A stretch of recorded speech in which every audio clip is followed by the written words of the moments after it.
I think all the shit's whack. But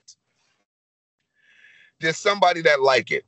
And one thing that's more important than anything else is that this is our culture. So I don't listen to Drake like that, and I don't listen to Kendrick Lamar. I like Kendrick Lamar, but I buy everybody record. I buy the record just because I'm supporting somebody that's going to help keep hip-hop moving.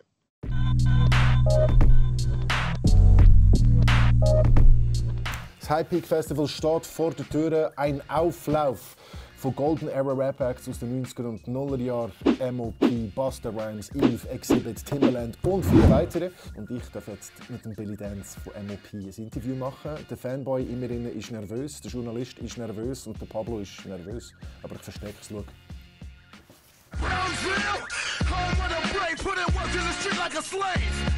Keep around your dress hole, always in this stress mode. That shit gon' send you to your grave. So. Good morning. Good morning, my friend. What's happening? What's happening? How you doing? I'm good, champ. How are you? I'm really good. I'm really good. The sun is shining. It's 4 o'clock in the afternoon over here. I'm pretty good. It's 10 o'clock in the morning over here. I'm tired. I've been in the studio all night, but I'm here to talk to you, and I want to. Because I'm excited about this whole High Peak thing, man, and coming back to Switzerland. I've been an M.O.P fan since I was like 13, 14 years old. I was born in 1985, so I grew up on a lot of your shit. So thank you for taking your time to talk to me. Nice, nice. Thank you, brother. It's my pleasure. Let's start off with something simple. Do you have a morning routine? What does like a perfect morning look like to you? You know what? I'm regular, bro. You know what I'm saying? So I just get up and I think about what's gonna happen for the day. I don't move too fast. I really like planning because I got a lot of business and a lot of, you know, not just music, but other business that I gotta do. So I gotta make sure I take the right steps every day. So I sit there and plan for about an hour. I see that. I'm taking notes and like advice. Now, you know, from the beginning of your career to now, this thing has become very prevalent in our lives and a lot of us are very addicted to our cell phones. Is that something that you notice? Like, how's your cell phone addiction? It's bad. For me, my phone is a part of my business. So, you know, I'm always on calls and I do a lot of writing on my phone, you know, emails, all of that stuff. So yeah, I'm stuck with this thing. I have an addiction, I do. Lyrics, phone or pen or paper? If I had to choose, obviously phone, but I really like to just think about my lyrics. I'm in a space where I can just walk and write my records. You know what I mean? Whether I'm in the gym or something. Well, the gym is a little hard, but I live in an area where I can do a little hiking and stuff like that. So I like to just walk and I write my records like that. That's admirable. Now, this is a very random fact, but I really love it about M.O.P. Your third album, First Family for Life, was the most stolen album in New York City's record stores in 1998. How did that make you feel back in the day? You guys stole a lot of money from me. But just the fact that people will go that far to get the album, that says a lot. They put their freedom at risk there, or whatever, you know, punishment they would have got for stealing a record out of a record store. People were that you know, that crazy over M.O.P. that they were willing to do anything to have. Das ist gesetzlich schon lange verjährt. Welches Album hast du geklaut damals in der Record Store, als man Geld ausgegeben hat für eine CD? Schreib's Kommentar. What's the best and what's the worst career decision that M.O.P. ever made? The best career decision was just to keep going, even after the, you know, any kind of issues that we may have had with labels or things didn't pan out as well. The worst would be for me, right? And it would be all on me. Like when I had this fear of flying. It took me a little time to get places, but I got there on time because I would leave ahead of time, rather it be me needing to come to Europe where I would take the boat, take a ship. I would take the QE2 to Europe just so I could do the European tours. Have you overcome the fear of flying? Oh, dude, I'm almost flying the planes myself now. So what helped you get over that fear of flying? There's not a lot of engineers where I come from. So for me, I just couldn't figure out how the plane stayed in the air, right? So once I realized that the planes kind of stay in the air, it was all cool for me. Now, speaking of touring and being in Europe, you guys have also been in Switzerland a bunch of times, which we were very thankful for. I think probably the first M.O.P show was early 2000s for me. What are some things you think of when you think of Switzerland? I like the Swiss people. Swiss people seem to be really, really nice. Like, all of my friends from Switzerland are really nice people. It's not a lot of headaches like here in the States. And it's a beautiful country. I love Switzerland. It's a bit expensive, but I love it. yeah, it's a bit expensive. You're going to a very fancy place, or a very pretty place up in the mountains for the High Peak Festival. It's in Andermatt. Is that a place you've ever been before? I know you've been to Arosa. I don't know if I've been to this place before. And I'm excited to see the Swiss people and all the other artists that's there, because some of these cats I haven't seen in a while. Like, I haven't seen my brother Exhibit in a while. I haven't seen myself. I haven't seen Busta in a while. Haven't seen Eve. Haven't seen Timbaland in a little while. So it's going to be like a reunion for me with the artists and my Swiss family too. Now, one thing that I always love, but also get pet peeves about at festivals, is if artists that have dope songs together play at the same festival. And I always get really pissed when they don't perform the songs together. So please tell me you're gonna perform some hits with Busta. I don't know. We gotta see. And that's the thing about artists, right? Like, we're so creative. And if we make that decision at the last minute, we have the ability to go ahead and just, just go ahead out there and do it. So we'll see. Hopefully.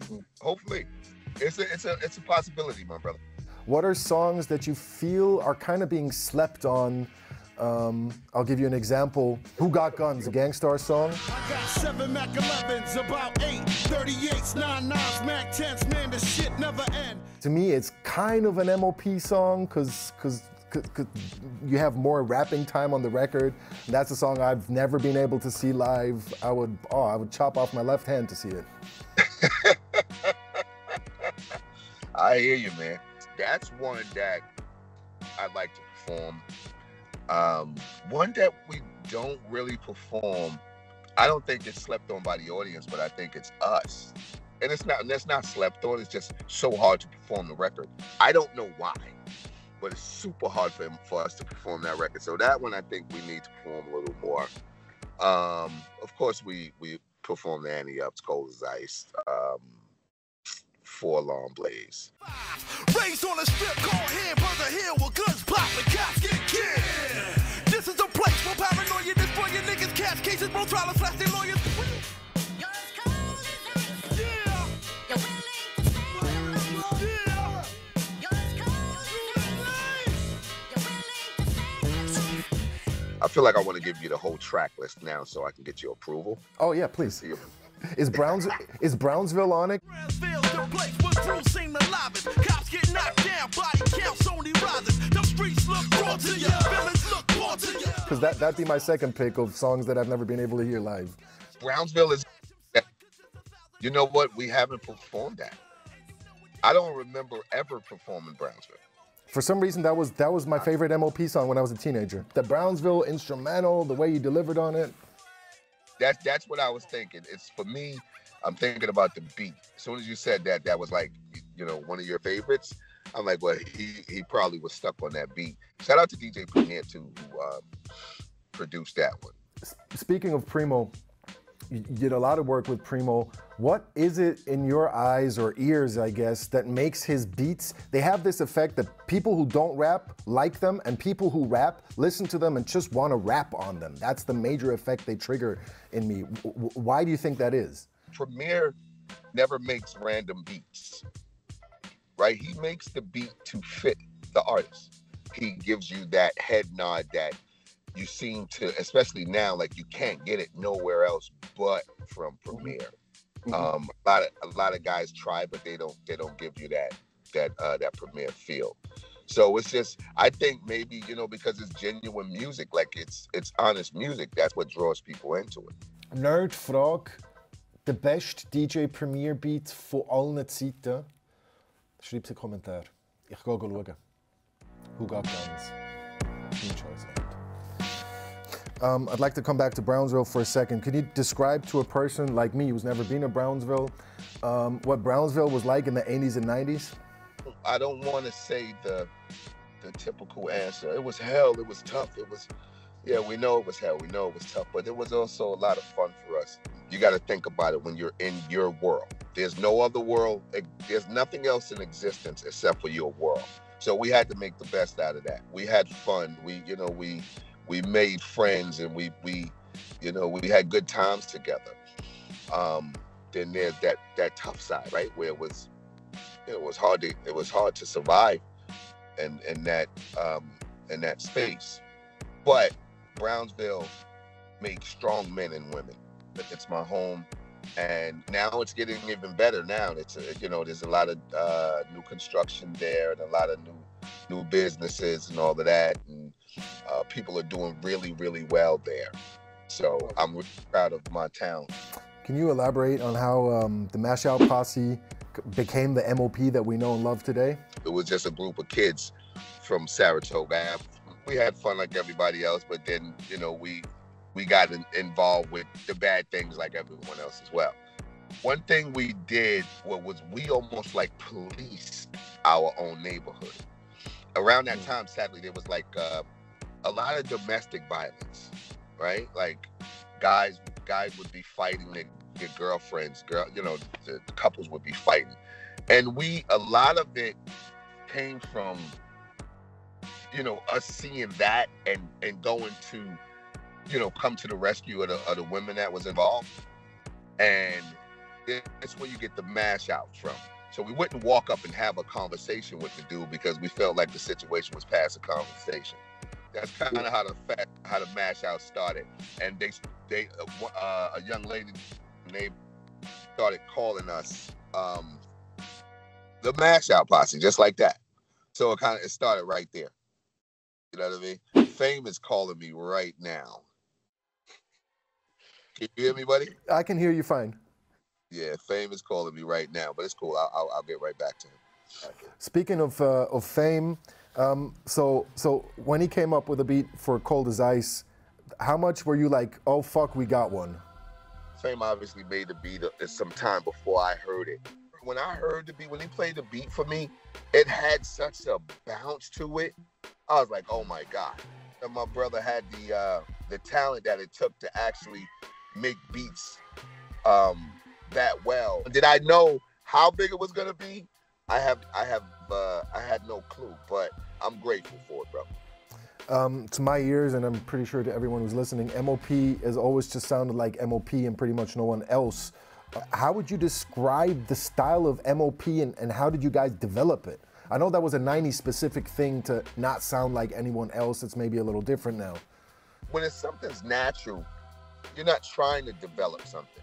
It just kind of, you know what I mean? It just kind of happened. You're not geared towards, we're going to do it like this and we're going to do it like that. We just kind of developed into that. That's that M.O.P sound. Because we're from where people don't hear our voices. We raised our voice to make sure that people could hear us. And people feel like it's aggression. It's not aggression. I'm just representing that part of society that people try to forget about. So I got to make sure I'm loud enough. And then it came with the back and forth ad-libs, which I believe those ad-libs come from not music. It comes from us always being there for each other. You know what I mean? So it's kind of a spin-off of that.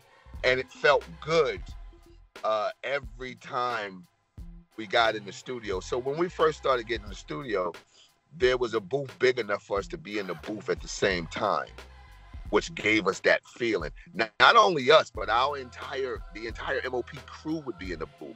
It was a studio called INS in New York City. And when we go to that studio, like my entire crew would be in the booth. So that energy was right there with us. You know what I mean? So that's kind of how it developed. Two topics I want to touch on concerning that are ad-libs and kind of what people perceive as aggression. Speaking of aggression first, when I was 13, 14, the first rap I listened to was Rage Against the Machine. And Zac de la Rocha, he has this quote where he says, anger is a gift. And so to me, anger is always, I've kind of associated it with something that can be really positive as well. I don't read aggression in an artistic form. I don't read that as something negative, but something that kind of lifts you up. It puts the hackles on the back of your neck up. So that I got the same kind of energy from the get 'em, back and forth ad-libs that I got from Rage Against the Machine. Aggression, it doesn't have to be like it's not anger, right? It's not it doesn't have to be negative. It's how you use that aggression. Some people use the aggression in a negative way, and we use it as we poke our chests out because we're proud to be who we are and where we come from. We're proud to represent this thing of ours, and when I say this thing of ours, I mean hip-hop. Speaking of ad-libs, to me, Busta Rhymes and M.O.P. were kind of innovators from my perspective when it came to ad-libs. Like what Busta did on some Dilla joints, like on Still Shining, the way he had to kind of use ad-libs as a rhythmical element, and the way M.O.P. does ad-libs. So my question resulting from that is, how much did Busta and M.O.P. influence each other? Wow.